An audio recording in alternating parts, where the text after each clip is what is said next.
Pour oser une formule, je crois que cette valse-hésitation entre les différentes dimensions de la question de la régionalisation rejoint en fait le paradoxe dans lequel on est aujourd'hui et qui est à mon avis le suivant. D'un côté, l'État, à travers la production du législateur, a exprimé une ambition. Si Mohamed Touzi l'a dit, construire les nouvelles institutions, celles du Maroc de demain, avec une logique qui va progressivement concéder à l'acteur local et régional des prérogatives de plus en plus larges. Mais d'un autre côté, et c'est le deuxième volet du paradoxe, il n'a pas décliné sa vision pour arriver à concrétiser cette ambition. Pour ma part, au départ, j'avais pris cette absence de vision, cette absence de feuille de route comme une sorte de grande zone d'ombre qui peut entraver la mise en place de ce programme et de ce projet, de cette ambition. Aujourd'hui, je ne vous cache pas, depuis quelques semaines, je suis plutôt dans la logique que Si Ali vient de dire, c'est que c'est peut-être la chance de ce programme, c'est que l'État n'ait pas décliné sa vision dans le détail. Et je vais essayer de dire pourquoi, de façon très concrète. Si on avait eu affaire à une feuille de route qui aurait été prépensée et préétablie, elle aurait très certainement été déclinée à partir de constats, à partir de contraintes et de volonté de réponse par rapport à une expérience qui, définitivement, n'a rien à voir avec ce que nous vivons aujourd'hui. Jusqu'à date, on continue encore de parler de la région comme si c'était une sorte de prolongement, on va dire en avançant un peu vers les classes supérieures, de ce que nous avons vécu comme expérience jusqu'à date, c'est-à-dire depuis 1996 en particulier.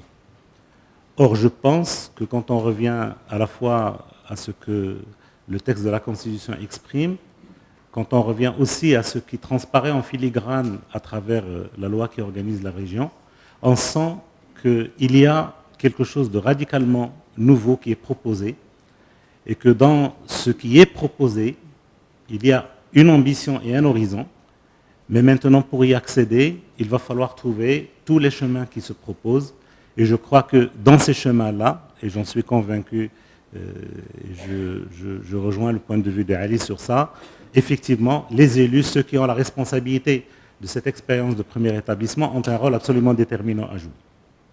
Alors pour cela, moi je voudrais retenir peut-être 3 conditionnalités qui me semblent absolument essentielles pour comprendre quelles sont les contraintes que l'on vit aujourd'hui et surtout quels sont les horizons qui se profilent à travers ces contraintes. Alors la première des conditionnalités à mon avis, c'est qu'il est absolument impératif que l'ensemble des acteurs directs qui sont impliqués dans les différentes facettes de ce programme s'approprient cette logique d'évolution institutionnelle dans laquelle nous sommes.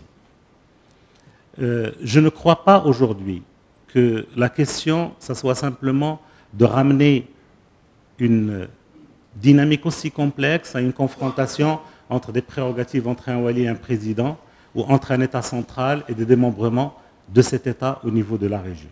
Je suis absolument convaincu que c'est un changement de paradigme fondamental sur notre perception des institutions de demain qui est en jeu aujourd'hui.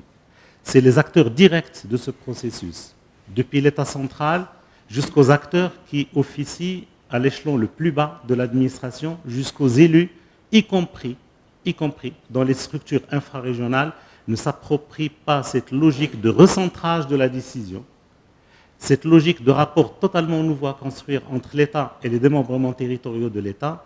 Nous n'arriverons jamais à rejoindre cette ambition telle qu'elle a été affichée par le législateur et par l'État. La deuxième conditionnalité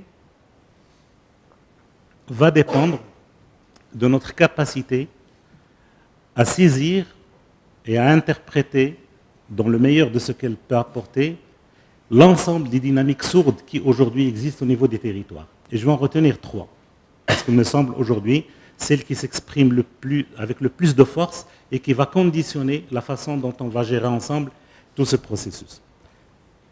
La première de ces dynamiques, c'est que tout ceci se passe dans un système politique dont la première des caractéristiques est la stabilité. Autrement dit, nous sommes dans des logiques de rupture, dans des logiques d'évolution qui peuvent dans certains cas confiner à de vraies révolutions institutionnelles, mais en ayant à l'esprit que tout ceci doit gérer les X et une dimension de la stabilité et de la continuité.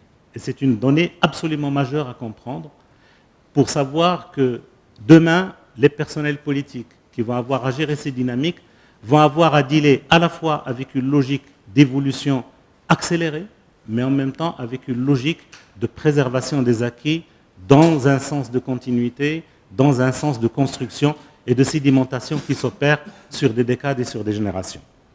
La deuxième de ces dynamiques est peut-être celle à laquelle on a fait le moins attention aujourd'hui.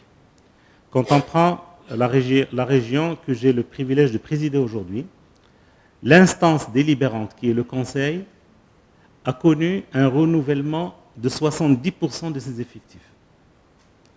Et sur les 70% d'élus du Conseil, plus des 3/4 en sont à leur premier mandat électif. Autrement dit, et c'est ce que nous retrouvons également au niveau des conseils communaux, au niveau des conseils provinciaux, il y a eu, dans la foulée des élections du 4 septembre, un renouvellement réel du personnel politique qui a à gérer ces nouvelles dynamiques. C'est important, pourquoi?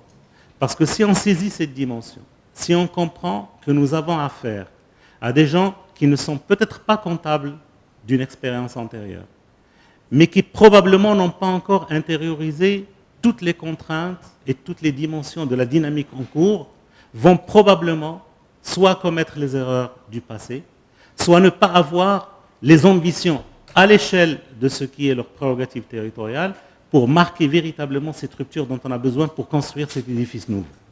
Et je crois que ces dynamiques de renouvellement de l'élite politique au niveau local sont des dynamiques importantes que l'on se doit de comprendre, que l'on se doit d'intégrer et que l'on se doit surtout de mobiliser pour être cette force de proposition à laquelle Ali appelle de tous ses voeux et pour pouvoir lancer des dynamiques qui demain vont permettre peut-être de trouver les clés pour ouvrir aujourd'hui ce que l'on trouve encore devant nous comme verrou. Et puis la troisième conditionnalité, celle-là elle est peut-être la plus importante, Ilyes l'a évoqué tout à l'heure, tout ceci vient aussi dans un contexte où il y a un déficit réel à la fois d'intermédiation, mais également de capacité de l'État central à répondre aux besoins et à la demande sociale au quotidien. C'est extrêmement important de comprendre ce que Ilyes a dit quand il dit que la personne qui a un problème avec Redal va venir chez lui à son bureau. Celui qui a un problème pour le transport scolaire, ses enfants va atterrir dans son bureau. Ce n'est pas seulement parce que les gens sont naïfs et qu'ils croient que la région va résoudre les problèmes, mais parce qu'il n'y a personne pour résoudre ces problèmes. Et si aujourd'hui on ne comprend pas la force de ce constat, on risque de tomber dans la configuration que Ali a évoquée à la fin de son intervention, qui est celle de faire couler tout ce système et toute cette ambition en le tirant vers le bas. C'est-à-dire en épuisant ce personnel politique nouveau qui vient d'être recruté pour mettre en place une ambition de cette nature, en l'épuisant dans une recherche au quotidien. Et ça, je peux vous assurer que ça nous prend aujourd'hui plus de la moitié de notre temps à essayer d'appeler l'élu du coin pour dire que Hadak Seyid, il n'a pas payé le CRA parce que il est dans une situation sociale de ceci ou de cela. Si on n'arrive pas à trouver des soupapes suffisamment fonctionnelles pour aiguiller cette demande qui est aussi le quotidien du citoyen, pour l'aiguiller vers des canaux qui sont capables d'apporter une réponse efficace et qui ne polluent pas le travail qui est celui des élus et de ce personnel au niveau local, on risque aussi d'hypothéquer toute cette expérience. La troisième conditionnalité, et je terminerai par celle-là, je la résumerai par une formule, c'est la volonté de respecter la règle du jeu. Alors, respecter la règle du jeu, cela veut dire quoi?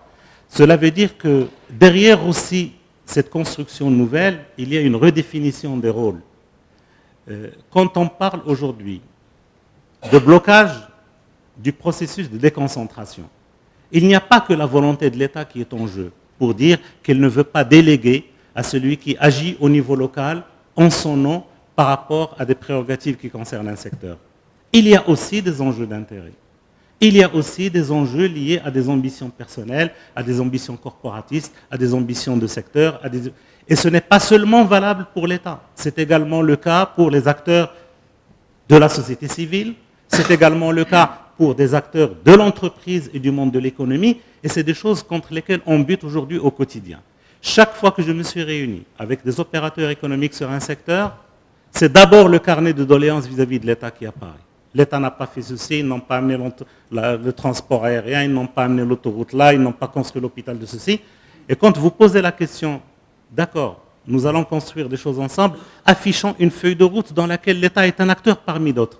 Et essayons de porter ensemble cette volonté, cette doléance pour la faire aboutir à travers les instances qui vous représentent vous en tant que corporation, mais qui également représentent le citoyen à travers la Chambre des conseillers, à travers la Chambre des représentants. Là, vous butez contre les paradigmes d'antan.